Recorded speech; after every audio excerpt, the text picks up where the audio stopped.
Hello and welcome to Overtime Hockey Talk. My name is Mark Paul. My co-host Justin Baker and I will be continuing the Central Division preview for the 2023-2024 season. Part 1, you can go back, subscribe to the show. You can listen to that. That's the Chicago Blackhawks, the Arizona Coyotes, the St. Louis Blues, and the Nashville Predators in that order as we're going inverse order of the standings. So I guess the first half of each of these previews will be all the garbage teams. And then the next ones will be the good teams. Is that how you see it too? That's kind of what it looks like to me so far. Other than I'm trying to see, like, if we other divisions, I guess the Atlantic would be the one where, you know, the bottom four, Montreal, Detroit, Ottawa, Buffalo, probably 3 of those 4 teams have a legitimate shot at a playoff spot. Like, we'd be surprised if maybe one of those 3 didn't make a good push for one. But anyways, that's a different show. But the Central, here we go into the I'll say the powers of the Central Division, the true powers of the Central. That'd be Winnipeg, Minnesota, Dallas, and Colorado. And Justin, before we jump into these 4 teams, how are you feeling about the balance of power in the Central? In the Central, do we feel like it's going to be relatively the same, or do you feel like somebody is gonna reach up here and take the mantle away from Colorado, or, you know, is there something brewing here? Well, I mean, I do think, you know, Dallas has kind of closed that gap as far as, like, you know, last couple of years, obviously Colorado won the Cup, right? And there's been, you know, talks maybe the year or 2 before that where, like, Colorado was a contender, right? And maybe a perennial favorite to win this division. But I think Dallas has kind of closed that gap a little bit. But I think where the difference is this year versus maybe last year, I think the separation between those two top teams is much, much larger than the rest of the field, right? So I think your Winnipegs, your Nashvilles, all in my mind, are going to kind of take a step back and maybe sink a little further down in the standings than, where maybe it was a little bit tighter, right, over the last few years. Yeah. I here's what I think about the top part of that division. Colorado won the division, and for most of the year, we were like, Colorado's they're kind of garbage this year because, like, they'll make the playoffs, but they're looking rather paltry because of all their injuries. And what do you know? They still won the division. So we'll dive more into that. But I think Colorado's probably, like, if they could win the division last year with the injuries they had, with a decently healthy squad, I think that we're still looking at a Colorado winning this division pretty handedly again. That's the way that I see it. But I, at the same time, I can appreciate what else is in this division because there's still some good teams and a lot of really high-end players on these 4 teams that will all at least push for playoff spots and maybe more in this division. So let's roll on Winnipeg. I don't think that we can start talking about Winnipeg without talking about the potential of Scheifele and Hellebuck not being here come playoff time. So let's start there. What do you think? Like, are you thinking both these guys stay? Are both of them leaving? I know, like, basically both things seem to be on the table. So take out your crystal ball for a minute and give me we're post trade deadline. Where are we sitting here with this Jets team? Yeah. So the big question is, right, where are they going to be pre-trade deadline, right? So, let's assume that they're in the playoff, that they're like securely in the playoff race. Okay. So if you're securely in a playoff race, right, assuming that Hellebuck is still not going to re-sign with you, I think they keep him anyways. Because one, he's going to he's still going to want to play his best, right? He's not going to half-ass it or anything like that because he is in a contract year. He's going to want to go out there and prove it because we know that he wants that Bassey type money, right? That $9.5 million contract. And teams are very, very hesitant to give goaltenders that type of money these days. And so, especially a guy that'll be 31 starting next season. Yes, whereas exactly. Vasilevsky was 27, I think, when he signed that deal. with Tampa. Right. And maybe you could do that for 4 years, right? You could justify that a little bit more, saying, okay, cool, we're not on the hook long term. But still, you're still going to be hesitant to pay that kind of money, where most goaltenders, we watched it last year with Aiden Hill and, Colorado before that with, but again, with Darcy Kemper. But all that aside, right, teams are still going to be hesitant. But the other reason But he's still going to get at least a 3 or 4 year deal worth upwards. Oh, absolutely. He's still going to get paid 9 or 10. some good money. Yeah.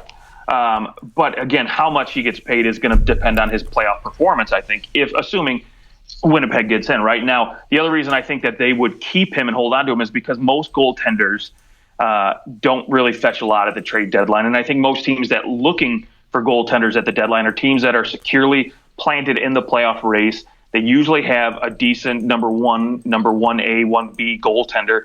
So you don't really have to go out and find that hardcore starter, right? I mean, yeah, but when's the last time a legitimate Vezina contender, not like, okay, when Marc-Andre Fleury was traded at the deadline, sure, he had won a Vezina. Yeah, he's a Hall of Famer, but he's very much in the twilight of his career.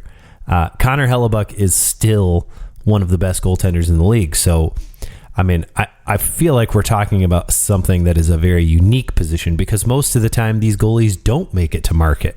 They don't get traded, right?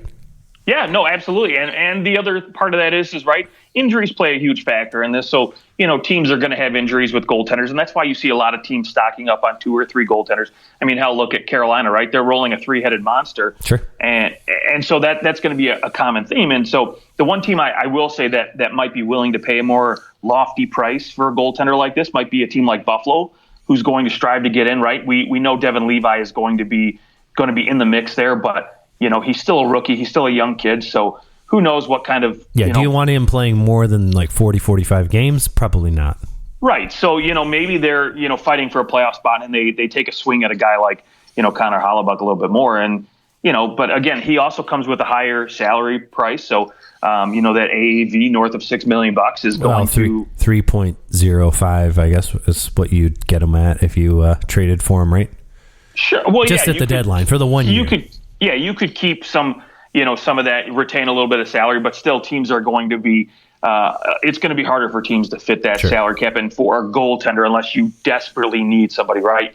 Like, say, for example, if someone goes down, somebody's injured. Yeah, then Tampa it's Bay, right? Yeah. Bassey goes down, he's injured. They'll be willing to maybe to put up, a little bit more capital to get a guy like that, right? So apparently the asking price is absurd for Hellebuyck right now. Oh, I'm sure it is. But you know what? Come trade deadline time, if Winnipeg's out of it, they'll gladly listen to offers, and I think they could be more than willing to take on a young prospect, maybe a second round pick or something, and make it a little bit more reasonable and palatable for other teams to sign. Now, I will say the one guy, so we already know Hellebuyck is pretty much came out and said, I'm really not signing. No. Now the thing is that he's taken the time, he's taken the summer, and he's open to signing an extension now if he likes what they have to say about the future.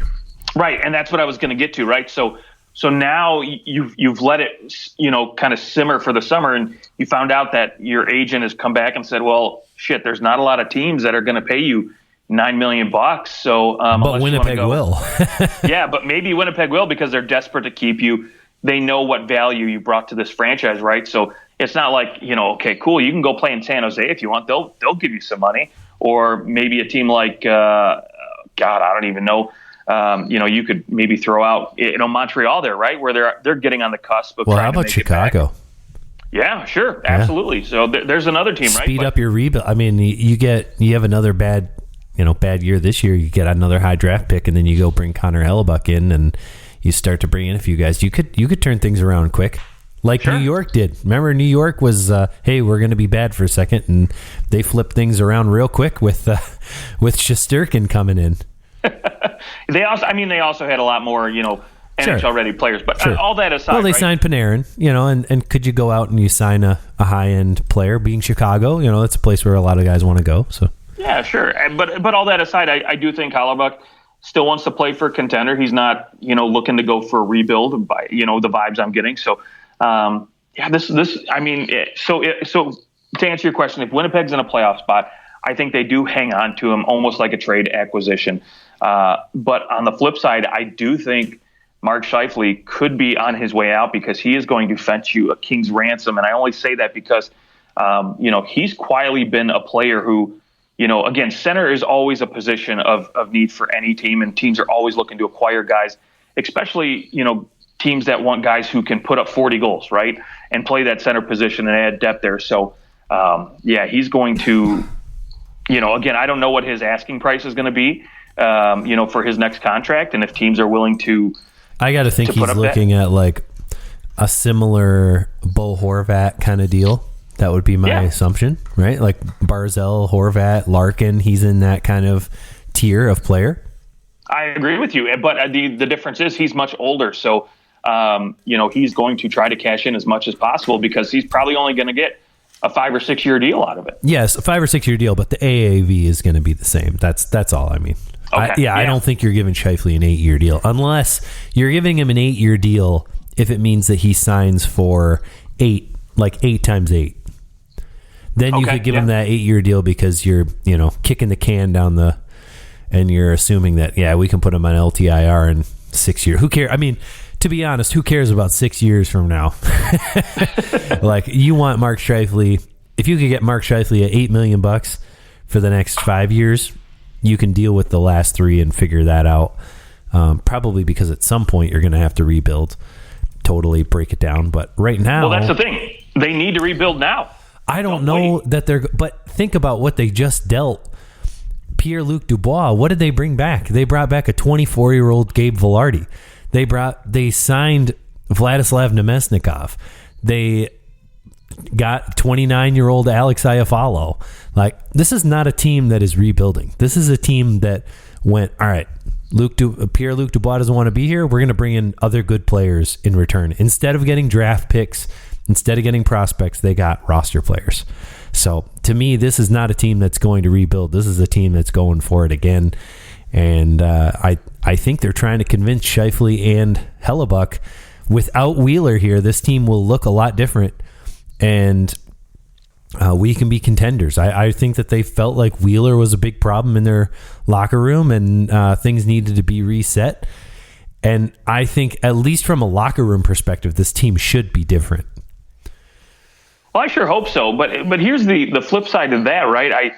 The reason why I do think Scheifele might end up staying and they might end up paying a little bit more to keep him is because they don't have center depth, right? So you've got Mark Scheifele ideally as your number one center.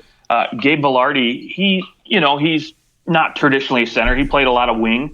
He played on the right wing with LA. So, is he going to slot in as your number 2 center? I don't know. But then you've got Adam Lowry, who can ideally slot in at that number 3 spot. And, maybe you throw in, I don't even know, Nemestikov or somebody else in that 4 spot. But, regardless, beyond that, there's not a lot of depth to their center position. And maybe they got a guy like Brad Lambert who's coming up here in the future, but he's not really ready. Right. And, and so, if you lose Scheifele and Pierre-Luc Dubois in a 12-month span, that's a big hit. Yeah, absolutely. And at that point, you might as well rebuild, right? So, this is the way I think it'll go. I think between Scheifele and Hellebuck, I think either both of them stay or both of them go. Because I think that Scheifele's signing is going to be contingent on Hellebuck signing and vice versa. I got to think they're both like, why would Scheifele sign here if Hellebuck leaves? And maybe even more so, why would Hellebuck sign here if Scheifele leaves? For nothing. And when you look at this team without Scheifele, it's scary. So I think that their futures are probably very much tied. And I'm leaning towards them staying, actually. Okay. That's my gut feel. They'll both stay. They'll both be willing to pay them. And they've got the cap space for next year to pay them too. And the cap is only going to shoot up by quite a bit next year. So I wonder, would you be comfortable, Mark Scheifele, at 5 times 10? Oh, because 10 million is probably more like 13 of that cap or something like that. So like it's all about the percentages, right? Like, yeah, 10 million this year in the cap hit is different than when it goes up 4 million next year. You know, it's more about the percentage. So would you be comfortable paying Scheifele like 13% of the cap? Yeah, I don't think I'm giving him $10 million a season. Okay. I get it. 40 goal scorers at center are very rare, but I don't see him as a point per game guy anymore. I think he's more or less going to be that 70-point player. Again, it kind of, you know, on comparison, like you said, with the Bo Horvats and the Dylan Larkins, where they're going to be close to that point per game, but not really there. And to be quite honest, I don't think Scheifele plays, you know, as great of a 2-way game as some of those other names we mentioned. So I think, you know, again, that's got to take a hit to him a little bit more. He's definitely a little bit more offensively gifted than maybe a Dylan Larkin, or at least had that potential. So I don't know. It's tough to pay him more than, I guess, you know, than those other guys right now, in my opinion. Yeah. So I mean, what 12% of the cap next year is $10.5 million. So it's basically like 11% of the cap, which the most anybody's making right now on Winnipeg is Kyle Connor at 8.6% of the cap for this year. But 10% isn't too bad, you know, when you consider maybe some other guys, what they've been at, like Sebastian Aho, right? Like for this next season, he's at 10.1% of the cap. Are we willing to put like maybe Scheifele's a little bit below that, right? A little below. But he has leverage, though. He's got leverage because they don't have anybody else at center. So yeah, exactly. So I mean, it's maybe not crazy to think that he'd sign for $10 million. Yeah, you couldn't be too far off there. And and I was taking a peek too. I mean, I also think about Hellebuyck, and I look at the free agent goaltender list for next season, and it's pretty stinking poor. I mean, really the top names up there besides Hellebuyck are going to be, you know, Ilya Samsonov, Marc-Andre Fleury, you know, Antti Raanta, and, you know, maybe your Jonathan Quicks, Casey DeSmiths, and that's about it. Yeah, so, you're like, yeah, the guys that are signing 1-year deals anyways. Yeah, so, I mean, really, it's got to be a Hellebuyck market right now. I mean, he's the premier name out there. Yeah, I don't think there's that many teams willing to give a goalie $10 million a year. No, I agree with you. It's going to be tough. It's just, I think, you know, Bobrovsky kind of ruined it, I think, for a lot of people. Right. Because, and Price, you know, to a certain extent. You know, yeah, they signed him at an older age, and then he kind of fell apart. And now Montreal, granted, it in the end, it wouldn't matter towards their salary cap if they needed it. But, I mean, that's a lot of money to pay a guy to be injured. You know, a lot of teams would not like the idea of paying somebody $10.5 million to do nothing. Right. And I don't blame them. So yeah, I think the deals will be much shorter, would be my assumption. I don't think I'm giving Hellebuyck, unless he's signing like a $7 million deal for 8 years. I'm trying to keep him at like 3 or 4 years. So you're probably going to have to give him that 5th year, but I could stomach that. If it means that he gives you like 2 or 3 year more chances at the Cup, I mean, that's kind of it's like the Florida factor, right? People are going to look at the Panthers and go, well, look, they got hot goaltending and they went to the finals. Like, it happens every few years, so why not us, kind of thing. Yeah. Where do you think Winnipeg is sitting when all is said and done? First off, do they keep one or both of those guys, and are they in the playoffs next year? Yeah, I think they're going to lose one of them. I don't think both. I think they'll overpay for one of them to stick around. Now, again, I could be completely off base here. I have nothing to really base that on. No insider information or anything. Just my gut feeling is one of those guys are going to walk. But ultimately, I do think they kind of hover around that 4 or 5 spot, I think, by the end of the season again. Wouldn't shock me if they stay right where they are. But do I think they're a playoff team? No, I don't. Okay. I think they'll take a step back. Now, I like Gabe Velarde. I like Alex Iafallo and the additions they made, but I think that lack of center depth is going to hurt them a little bit. And, again, I don't know if, Scheifele's going to be, over a point per game kind of guy. And, you could tell they just, again, without Blake Wheeler, I'm not sure what kind of effect that's going to have in the locker room yet. Now, again, I have a feeling it'll be a positive effect, but how much does that really alter their team chemistry? I don't really know. So we'll wait and see how that one plays out. But for now, I'm going to err on the side of caution and say that they pretty much missed the playoffs and finish around that 4 or 5 spot. Okay. Yeah, I'm going to bet on Hellebuck. Even if he's there just till the trade deadline, it's probably going to be enough to get them pretty darn close to the playoffs. So I think they'll, if what you predict just ends up being true, that like if they're in the race, they'll keep Hellebuck, then I just can't see this team missing the playoffs based on what else is in this division too. I think a lot of this division got a little weaker. So I think Winnipeg is in a position to make the playoffs. And hey, with good goaltending and out of a lot of these teams that are in a good position salary cap wise, or like with actual money available to them, they're one of the better teams with the most space. By the time the deadline comes around, I think they're at like 8 or 9 million in deadline space if they stay where they're at right now. So that can. Yeah, that's a good point. That can make a big difference. That's, hey, if you are like, let's keep Scheifele, let's keep Hellebuck, we go on a good run, maybe it'll convince them to stay here. We're going to go out and we're going to plug away at a free agent and we're going to, try to quote unquote win now.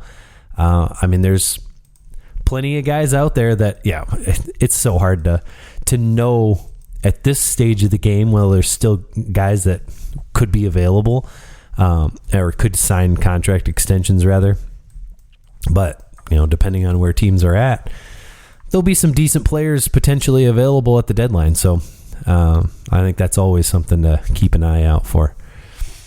Okay, let's move on to the Minnesota Wild. The Wild last year had 103 points, and it was kind of their last year of having some cap flexibility, and they are beginning to enter into what many have predicted would be a pretty intense cap hell for the Minnesota Wild for a few years.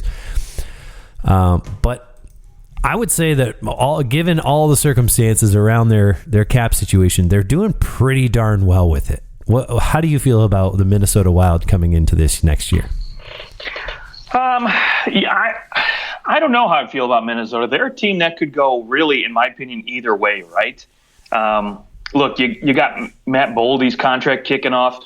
I like him, and I'm hoping that, again, he takes another step this season because he looked really, really good last year. And I think he could, 31 goals, 32 assists for 63 points. I think he can still grow a little bit more. And so maybe he hits that 70-point plateau or 70, point, spot anyways. I don't know how you want to get there, 35 and 35, whatever. My guess is that $7 million cap hit's going to look real good in a couple years. Yeah, very well could. He's only 22, so he's got, still his prime years ahead of him. So you're not too far off about that. But again, I still have the same concerns this season that I had last year, and it's the lack of center depth. Yep. I know Joel Eriksson Ek is, probably slated to be their number one center, but in my opinion, he's probably better suited in a number 2 spot. Marco Rossi comes in, and I'm sure he's going to make the team out of camp this year, and they're not going to send him back down or playing for a limited number of games. Well, this is like make or break, right? Like this is Marco Rossi that guy who, hey, you were a high draft pick, you had a lot going for you, and it just isn't working out in the NHL level because he keeps scoring at the AHL level. Right. You'd think it's gonna work out here in the NHL level, but it just hasn't. So that's the biggest question mark for them. Like if he can get going and be anything, that's a huge win for the Wild. Yeah, and I'll tell you what, they need to start him off. I know they had Sam Steele, playing the number 1 center spot, and they obviously didn't retain him. But Ryan Hartman was their number 1 center going into last year, right? Yes. And he got hurt, and things were a mess there for a little bit. But they held it all together. But hey, remember 2 years ago, Ryan Hartman coming off of a 34-goal, 65-point season, which blew away any previous career numbers he had. And in 59 games, 37 points is pretty much right on track with that. Not too far off of that. And he had a point per game in the playoffs. So don't forget about Ryan Hartman, who's going to be in this top 6 too. Very true, very true. But here's my biggest question mark, right? Obviously, maybe Rossi gets in there and slides in pretty well in the number 1 spot. But, besides Kaprizov and Boldy, who we talked about, put up 30 this year, who else is scoring goals for this team? Because you look at the numbers from last year, and they only had 8 guys score 10 or more goals, and really only had 4 guys that scored 20 or more. So, they ended up finishing right above the Wings at 23 in the league as far as goals for per game. So, really, we know the goal scoring's lacking. And obviously Kaprizov is the thrill, the money, right? I mean, he's legit. There's no question about his gameplay, but someone's got to score goals on that team. And, if he goes down for any reason, this could be a disaster of a season for Minnesota, obviously. And, having those cap hits at $14 million of Suter and Parise is not going to help your deadline ability to bring in some help. So you're kind of ride or die by, Boldy and Kaprizov there scoring goals for you. Yep. Very, very, very true. There's just not a whole lot of help coming in at the deadline. It looks like Cap Friendly has them at $7.6 million at the deadline, which, you never know about injuries, and like any injury you have where you can place a guy in LTIR, it does contribute to that number going up over time throughout the year. So, it's not as if they couldn't bring somebody in for the 1 year, but like the problem to me with Minnesota, which has really been an issue frankly, for as long as I can remember with this particular group, is that they're good enough to make the playoffs. They always make the playoffs. But beyond that, they aren't a team where you're like confident they're even going to win a round. Like, this is a playoff team.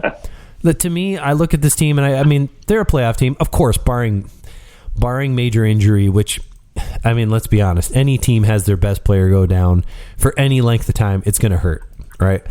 But barring injury, I think this is a playoff team, but I can't see them beating anybody in come playoff time. Like, I just don't. And if they do, they win a round. Like, they're not a team that I think are big threats to go very far. I don't love their back end. That's probably the biggest issue to me. And as, offensively stunted as Matt Dumba was, I think that he was a pretty important part of this defense core. And now you're kind of piecing it together. Spurgeon, Brodin, Middleton was good on the power play for a little while, but Brock Faber coming in, he looked decent last year. We'll see if he can continue that trend, but I don't love this back end, and that would be the thing that maybe scares me actually the most. Like, their forward group's okay, but the back end, who's going to get these guys the puck? I agree with you. Yeah, Spurgeon's it, and if he's not doing it, it's no one else, and that's a big concern, right? And you talked about the playoff thing, right? I look at this division, and as much as I think the teams below Minnesota in the standings are getting weaker, maybe outside of Arizona and, Chicago maybe taking some more steps with their additions this offseason, but they're not going to make the playoffs. So you have to assume that Minnesota is probably going to fall in that number 3 spot. So either way, they've got to play Dallas or Colorado first round. And it just, like you said, they haven't been very good in the playoffs, and it just doesn't look like it's going to go in their favor at all again this year. Yep, exactly. Yeah, I don't see them beating they just have never really been better than most of the teams in their division. You're just like, you're never the best team in the division. Right. And that's, hey, they're good enough to make the playoffs, and I guess there's always the potential your goalie gets hot kind of thing, but you can't survive on that long term. Like, that's just not a way to build a team. But when Minnesota always makes you, like, punishes you in the playoffs, you're always going to leave with injuries, but they don't actually win the series very often. So that's the big issue for them. And I think we're probably looking at a team similar the following year that continues this trend of, hey, there's some good players here. This is probably a playoff team, but they can't really build something great until they get the $15 million back from those buyouts. So it's funny. It's almost like they should have rebuilt, but they weren't in a position to rebuild. So they should have just, I don't know, should have just kept those guys. I don't know. It was a strange time. But I guess maybe in 3 years you'll look back and go, wow, that was genius. They won the cup the year after those ended. So if they do, then I'll eat crow happily. All right. Should we move on to the Dallas Stars? Let's go. All right. Dallas Stars finished second in this division last year, 1 point out of the top spot. And it looked like they maybe were going to take that top spot towards the end of the season there. They went 8-2, won their last 6 games. They were rolling, but Colorado just kept on winning as well. And they couldn't snab that top spot. But hey, it all worked out for everybody because Colorado lost in the first round and Dallas got to skinny past the Minnesota Wild. Their big move was bringing in Matt Duchene at $3 million, which is fantastic. How do you feel about the Stars going into this year? Oh, I'm excited. I've already got them penciled in as my division winner. Okay. Yeah. I mean, you got to think that these younger guys are going to keep on taking steps, right? Like Hintz and Robertson. I mean, Wyatt Johnston, Heiskanen, I think, was like, I'm not satisfied unless I'm winning the Norris. So I'm excited to see what he's going to do this year. Yep, I've already got him penciled in as a top 3 Norris finalist for sure. I love his game. I love everything he does. And, I do have some other concerns as far as maybe their depth on the back end when you get past like Lindell and Heiskanen. Maybe long term, I don't know, maybe, a guy like Lundqvist or Harley might grow a little bit and, take another step and prove me wrong, which would be great. But, again, when you talk about young guys like Ty Dellandrea, Wyatt Johnson taking the next step, right? I think the beautiful thing about bringing in Matt Duchene and then bringing back Evgeny Dadonov is you don't have to rush these guys and pressure them to be great. They don't have to go way up in the lineup. Right, exactly. You can still put them on your third line, maybe move them up and down on your second line too at times if you want to. But allow the guys like Duchene and Dadonov to really carry the load or the pressure per se a little bit more for some of these younger guys. Because again, we know Duchene got bought out and, obviously signed for a discount because he's getting two paychecks this year. So, he's going to want to still prove that he's got something left to offer a team. He's in a contract year. So while I do think he's going to stay the whole season with Dallas, I think he's still going to be a very good player. I think at least I have to imagine he's probably going to put up at least 60 points this season with Dallas, just the talent they have around him that maybe he didn't have in Nashville up and down the lineup as far as depth is concerned with this team. Okay, yeah, and they definitely play now with Peter DeBoer in there. They play a much more open, like freewheeling style than they did previous. So I think his opportunity to score some points is going to be pretty high. He'll probably get PP2 time. Oh, absolutely. Yeah. Maybe even PP1. Yeah. I mean, he can dish the puck pretty well, so you've got some snipers on there. You wouldn't mind having him feeding Jason Robertson here and there on the power play as well. And I mean, the thing for Dallas is that anyone on this team can go down with an injury and you have somebody who can slot up into their spot. And that is just a wonderful thing to have. They're in a really good position. I would agree. I think that this is, I mean, they're 1-2 with Colorado, who finishes 1 or 2. It's certainly going to be close, but I really like Dallas's depth. I think Dallas's depth is better than Colorado, but I do think that Colorado's high-end players are better than Dallas's. Like, I'm taking Makar over Heiskanen. I'm taking McKinnon over Robertson or Hintz, whatever you want to say. And I'm taking oh my gosh, Rantanen. I was like, it's not Ristolainen. That's what was coming to my brain. I'm taking Rantanen over Robertson right now. So, maybe that's the one that long term I'm taking Robertson, but I think who would I? Yeah, I guess maybe that's the one where Robertson. Yeah, I'm taking Robertson over. Well, call him an even swap, right? But I'm still going to take McKinnon over Hintz any day. Yeah. So, yeah. So I agree with you 100%. The only area I think where you look at, the ability to have high-end talent that's better than Colorado's is in goal. I think Ottinger I'll take all day over Georgiev. So but Ottinger really he had a weird playoff. He had a really weird playoff, and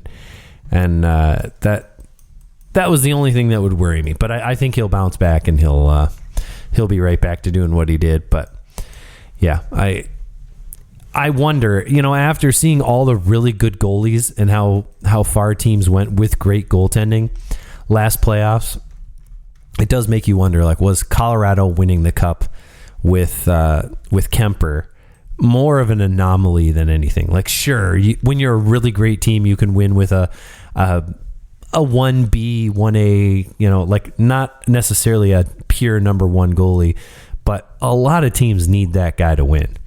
Although I guess Vegas didn't.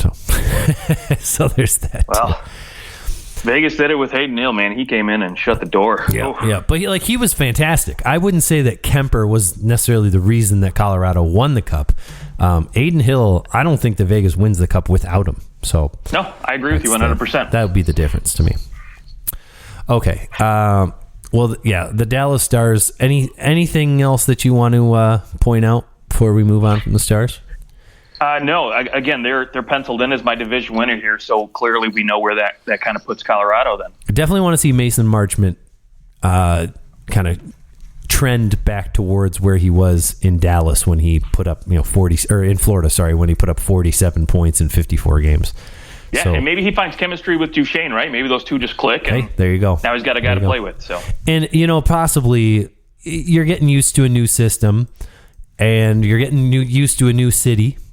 Many things that can factor into a guy having a lesser first year with the team. I mean, it's not the first time it's ever happened, that's for sure. So I would think that he'll have a better year and a better start than he did last year. Okay, let's go to the 2023 division winners of the Central, the Colorado Avalanche. A disappointing end to their season, losing to the Seattle Kraken in 7 games. But I think expectations are once again high. I know that Landeskog's out, but they bring in Ryan Johansson, Ross Colton, Miles Wood, who signed a ridiculous deal. What was it? 7 times 2.5 for Miles Wood? 25 years. Yeah, 25 year. Right. If they could have, they would have signed him to league minimum for 25 years. There you go. That was, they basically shored up their forward group by going, well, we're not going to have Landeskog all year long, so it's Johansson, Colton, Wood, and Drouin. Drouin, who was that was one of your top moves of the deadline, wasn't, or of the offseason? Absolutely. What are you most looking forward to with this team? Well, I mean, again, I think when you look at the talent they have up front, right, Rantanen, McKinnon, Makar, these high-end players that they have, what I'm looking forward to this team is how the depth finishes at the end of the year, right? So, we know that, losing Nazem Kadri really hurt them. Then they, JT Compher comes in and kind of fills in on that second-line center spot. And, he obviously signs in Detroit and he had a pretty decent year. And, whether or not he's going to replicate that in Detroit is a whole other question. But can now the pieces they brought in to, hopefully provide that center depth and, just depth scoring in general, are these guys going to do it? And that's what I'm looking forward to more than anything this season. Are guys like Ryan Johansson, Russ Colton, and Jonathan Drouin going to fill in that missing depth scoring that they've been lacking, last year and since they won the cup, basically. Yep. By the way, it was actually just 6 hours ago that this article was posted that Pierre LeBrun interviewing GM Chris McFarland for the Avalanche and was asked if he might come back for the playoffs. And they said, it's hard to put a timeline on it, but we do expect him to miss the regular season, but I wouldn't bet against him, is what he said. So, possibly there's that playoff possibility. It's that's in like 7 months. I guess you'd, in some respects, you're like, I mean, if you're not going to be good in 7 months from again, I mean, as Gabe Landeskog played his last game kind of thing, like it's going to be real interesting if he ever plays again. But if he's going to play again, why not in the playoffs? Why not in the playoffs? Why not? 3 knee surgeries in 15 months. That does not sound fun. That does not sound fun at all. But I think regular season wise, I think this team has actually put themselves in a better position than they were last year. You know, of course, they didn't know, I don't think, that Landeskog would be out as long as he ended up being out during the offseason. So they weren't expecting to have all that money off their books. This offseason they knew, and I think when you look at this, you can tell. Like, they went out and they said, we're never going to find a Landeskog, but we can get 3 guys who can shore us up, give us depth throughout our forward lineup, which is something that they really haven't had other than, you know, after the trade deadline before they won the cup when they, you know, brought in everybody. But that kind of depth only comes after the trade deadline. So headed into a regular season, their depth actually looks pretty solid through their top 9 and their forward group and on defense. Yeah. So I agree with you. I think, go ahead. No, go for it. I was just going to say, I just really looking forward and hoping that Jonathan Drouin and McKinnon get that junior hockey chemistry back a little bit. So, yeah, you know, and if you think about, I mean, that was 11 years ago when they last played together in, was it Moosehead? Is that where they played? Yeah, Halifax. Moose Jaw. Yeah. So 11 years ago, hockey was a tidbit different, you know, in terms of the speed that it was played at. And I think that's where Jonathan Drouin is kind of has found struggles, is that like he just isn't fast the way that maybe you would like him to be in today's game. And so that'll be, I think, the number one thing. And maybe playing with McKinnon, who is fast as anybody in the league outside of McDavid, maybe he makes up for that speed. And if you can get them going together, it could be really fun. Like, do we all hope, honestly, like from just like a human standpoint, I hope that he kills it. I hope Drouin walks in there and is the perfect line mate for McKinnon. And, you know, no offense to Landeskog, but like, we don't even notice that Landeskog isn't there. Like, that would be awesome. It would be so great to see him at age 28 have this kind of comeback year, and it be on the back of Nathan McKinnon. It would be great to see. That's the kind of stuff I live for. Yeah, why not, right? I mean, and potentially, I mean, again, you look at Dallas and Colorado there at the top, and I think those two teams are at a much higher level than the rest of this division. So those guys are going to be battling all year for that number one spot in the division. And so, boy, oh boy, I think that's going to make for some interesting races. And I think, you know, ultimately, you know, I think Colorado's forward depth is going to shine up a little bit more. I think, you know, again, Ryan Johansson last year, you know, the totals that he put up, I think he can get closer to a 50, you know, maybe back to that 60-point player he was in 21-22. And, you know, same with Drouin too. I think, you know, again, you know, putting up 20-ish points, I think he can do better, you know, and so maybe, you know, you get him back to that 50-point guy he was. Do better. Yeah, like my buddy always says, better. You know, he's always saying play better. And so I think these guys are just going to play better, you know, in Colorado. And the thing is that even if Ryan Johansson could put up 45 points, I think you're in a good place.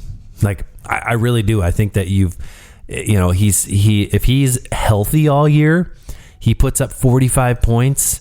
He scores maybe 15 to 18 goals, and he can be ready for the playoffs, and he's fitting in and is kind of filling that role of playing good defensive hockey as well. I think you're okay with that. Like, to me, he doesn't. I mean, of course, if he can put up 60 points, great. You know, that's icing on the cake. But as long as he's in that 45 to 50 point range, I'm pretty pleased with that acquisition, especially at $4 million. It's not bad. Yeah, and I think the other plus side of this is you have Russ Colton there, you know, potentially slotted in at your third line center spot. well, if for some reason, Johansson's just not producing the way we want, you now have that option to maybe swap those guys, maybe move Colton up to that second line. Where last year, really, like you were ride or dying with McKinnon and JT Compher down the middle, and that was it. Yeah, 100%. Now, I do want to just take a quick second to talk goalies here. I know you're not going to be mad about that. Last year, Georgiev and Francouz were, I think they exceeded expectations. I mean, Georgiev had basically his best season of his career, a .919 save percentage, best of his career. He played fine in the playoffs. I had no issues with how he actually played.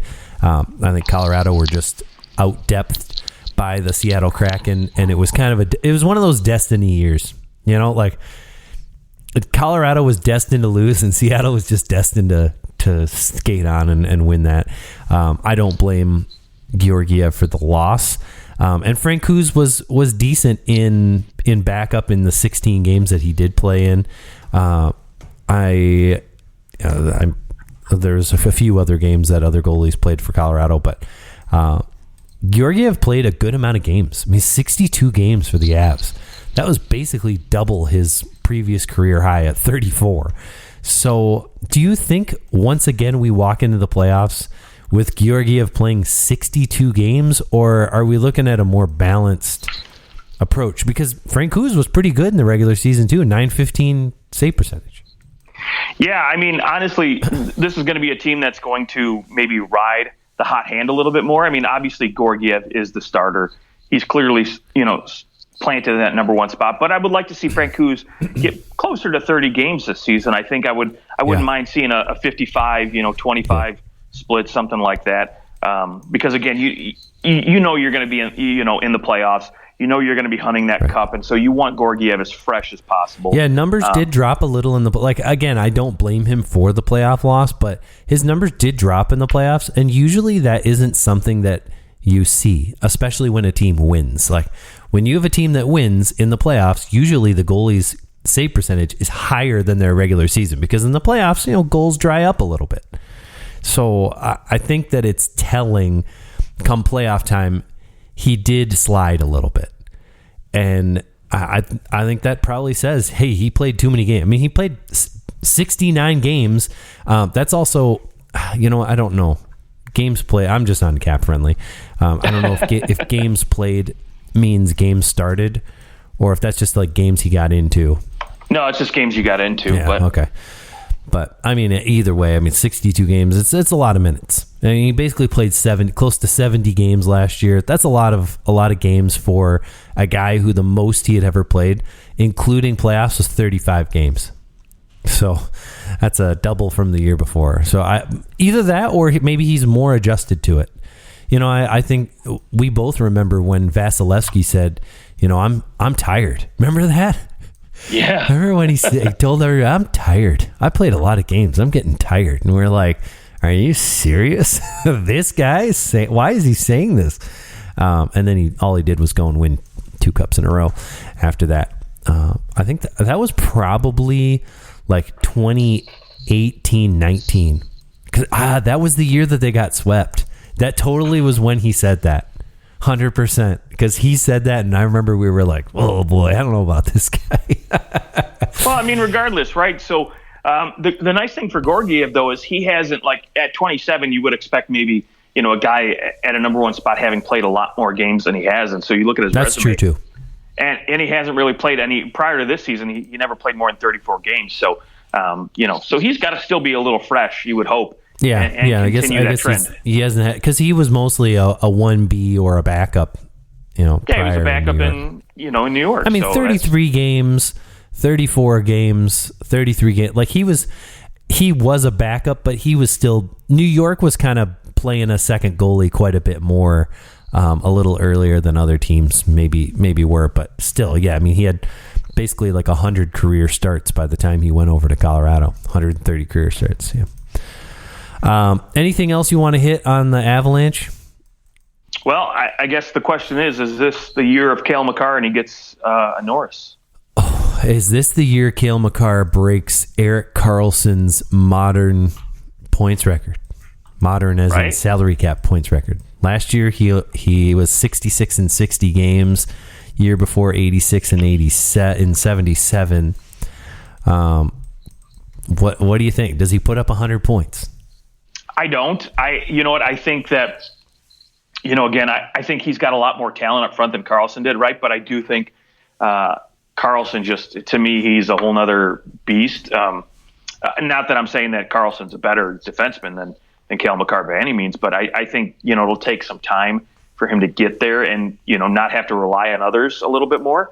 But I do think if he can stay healthy, it wouldn't shock me to see him put up over, another 20-plus goal season like he did in 21-22. And with this depth at the forward group now that they have, I could see him easily, hitting a 90-point plateau or, a 90-point season and potentially getting that Norris Trophy. Yeah, it'll be fun to see the difference, Erik Karlsson in Pittsburgh, with players on a team that wants to make the playoffs. Like, not that the Sharks didn't want to make the playoffs, but they weren't going to make the playoffs. Right. So then they were able to almost have a little more freedom for Karlsson to just kind of just go out there and knock the socks off of people. Then that would be the difference. Like, Cale Makar's on a team that is very serious about winning the Stanley Cup. Like, this is a cup or bust year again, regardless of Landeskog. You're only going to get so many cracks at this with this particular group at this particular, with everyone in their pure prime. So it'll be, you got. And you've got Devin Taves in a contract year. So. It's true. That's true. That's his longtime partner. So do you want to get rid of that guy, after this season? Because he's going to want to get paid. Yeah, you got to think Devin Taves is getting similar money to Orlov, would be my guess. I would think that their contract would be... Now, Orlov signed a very short deal, but I would think that it would be similar cap percentage as Orlov, what he just signed, which I know he only signed, 2 years, but Orlov's cap percentage is 9.3%. So that, cap goes up a little bit. Suddenly it's probably over 8 what Devin Taves is going to get. Which I don't think, when he was traded to Colorado from the island, I don't think anybody thought, oh, this is an $8 million defenseman, but boy, has he ever become one. Yep. Do you think, to you, is Colorado a team that, are they like last year where, they had a good regular season, but there's in the playoffs, do we see them winning another Stanley Cup here, or is this do they have a shot, or is this the team that maybe they're that they're not going to win a whole bunch of rounds, they're fun in the regular season, they won their cup and they're going to be a one and done? Oh, that's a loaded question, but I still think they'll contend. I think they have enough talent up front with that top line, with your back end, what the players you have back there. And I think if Georgiev can, continue to produce at a similar, those similar numbers that he had, 920 save percentage, something like that, you could still potentially have a cup, because there's no team, in my opinion, in the West where I'm just they're way too dominant. There's no way Colorado can get past them. I don't think, there's any team miles above them. Now, I do think, the Vegases and Edmontons will have something to say about that, but I still think Colorado can still compete with those teams well enough to get to a final. And obviously who they face at that point is a whole other story. But, I still think they can compete in the West well enough to win a cup if they need to, or not if they need to, but if they get there. Yeah. I'd put them top 3 most likely teams to win the cup out of the Western Conference. Yeah. Oh, yeah. Yeah. All right. Well, that is the Central Division. Do you want to give some concrete, here's who's going to make the playoffs out of the Central Division? Absolutely. Okay, let's hear it. I've only got 3. I've got Colorado, Dallas, and Minnesota. Okay, so you've got Winnipeg missing, and that means 5 teams from the Pacific, which is very likely. It's last season it was really a flip between Calgary and Winnipeg. It was only 2 points separating them, so it wouldn't have been crazy had that happened even last year. So you think that some team in the Pacific is going to improve enough to overtake Winnipeg? You don't seem to have a lot of faith in Winnipeg.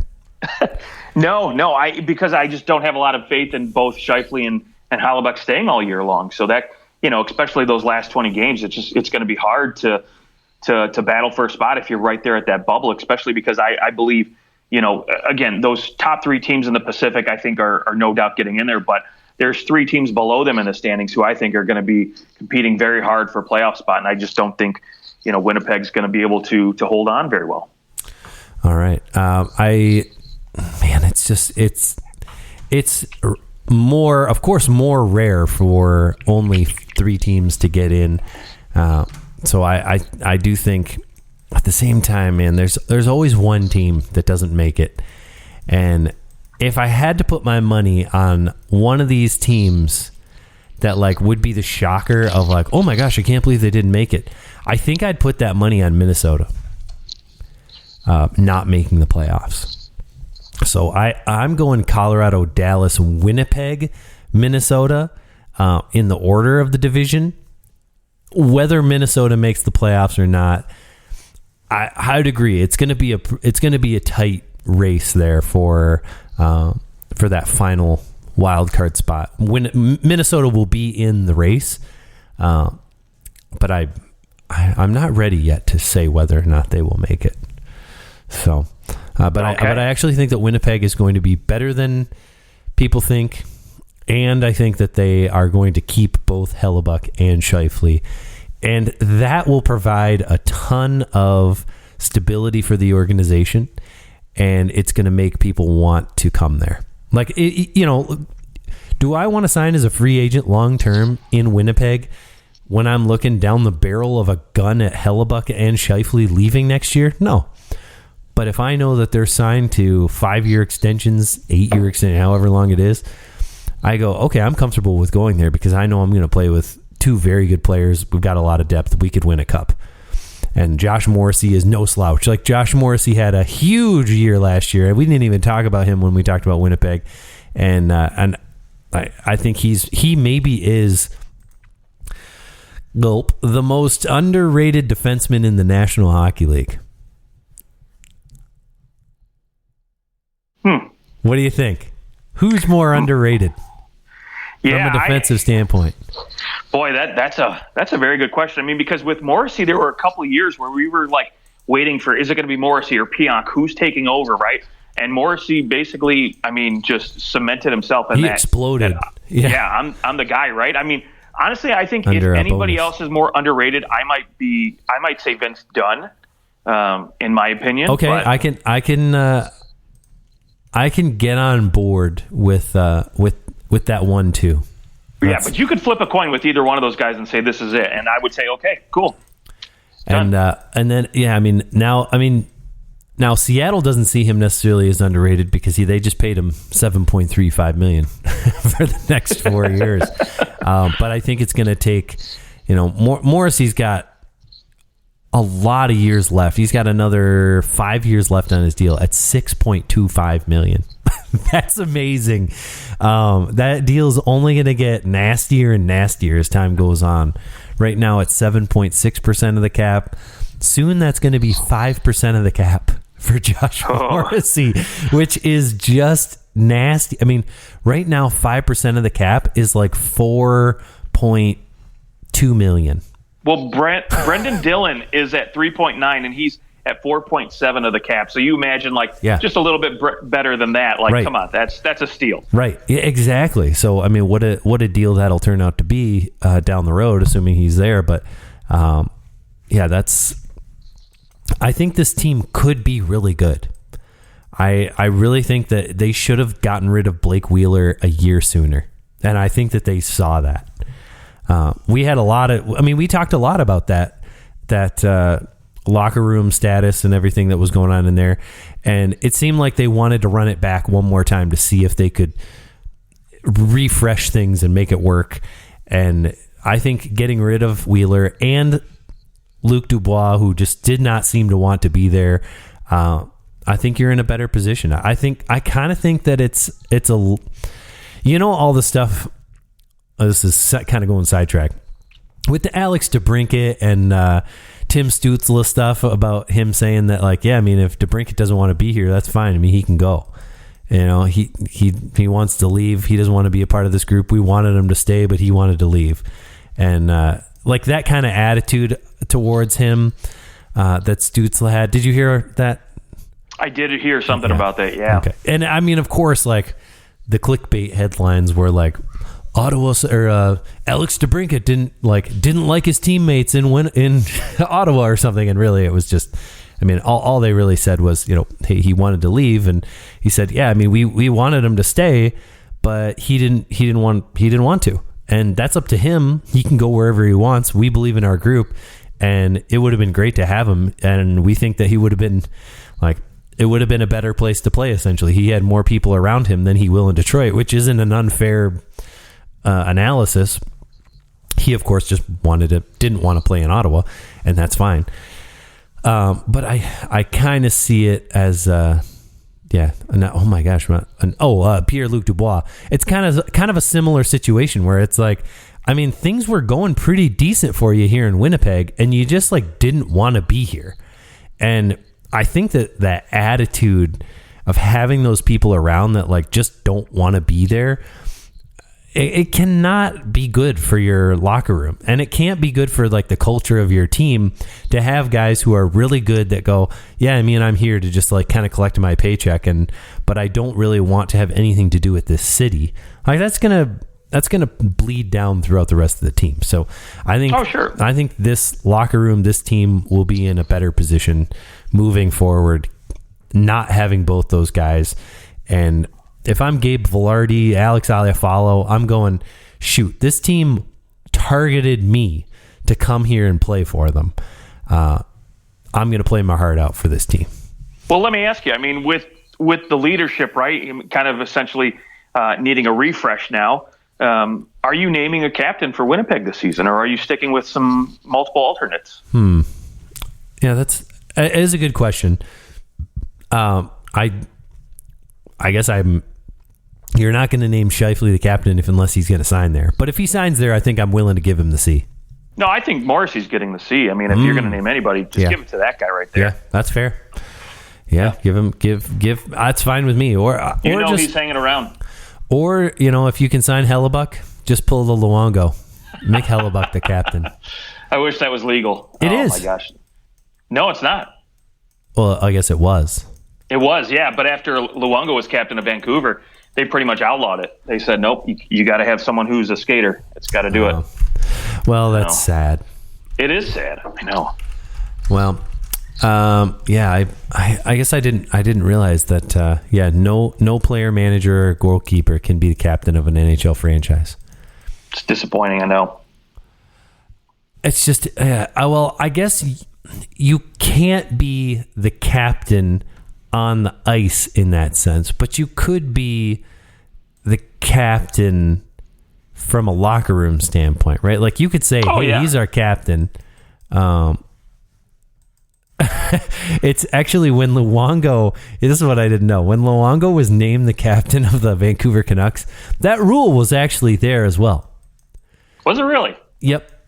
Oh, and they made Willie Mitchell handle all of the captain's on ice duties, and then, you know, Luongo just kind of did the locker room duties. So see, you could theoretically have somebody as a goaltender be the captain, but I remember Luongo being like, yeah, I just didn't like it. But and goalies are weird, you know. Yep. The personality of a lot of goaltenders in the NHL, particularly once you get to that level, they tend to have some similar qualities of guys that, at least guys now that, like, I don't know if they'd be the best captain in the room anyways, but I mean, I would have loved to see like Ed Belfour be a captain of an NHL team. Oh gosh, or Patrick Watt. Could you imagine that? We're going out drinking tonight. Hey, have you ever had Belfour's whiskey? Oh yeah, I got a bottle of it. It's good. Yeah, it's very good stuff. I got a bottle of it as well. Yeah, it's good stuff. There's our. I mean, he's not a sponsor of our show, but think about it, Ed. You could be. Could be the first. Could be the first. All right. Well, that's the Central Division. We made it through one division. We have 1 month left. Well, the regular season starts on the 11th. Yeah, so we're like literally we got 1 month. 1 month. We've got 1 month to get through the other three divisions. So, maybe we'll have to go faster. I don't know. But that is the Central Division. Wow, it took us an hour to get through the 4 teams in the Central. That's pretty great. We know our stuff, That's we can talk about things for a long time, folks. But that is the Central Division preview. You can find us on Twitter at OT Hockey Talk. Let us know where you think these teams are going to fall. And until the next time, we'll be doing the Metro Division on our next episode. And we'll maybe try to knock out more than 4 teams. We'll see. Until then, we'll talk to you guys soon.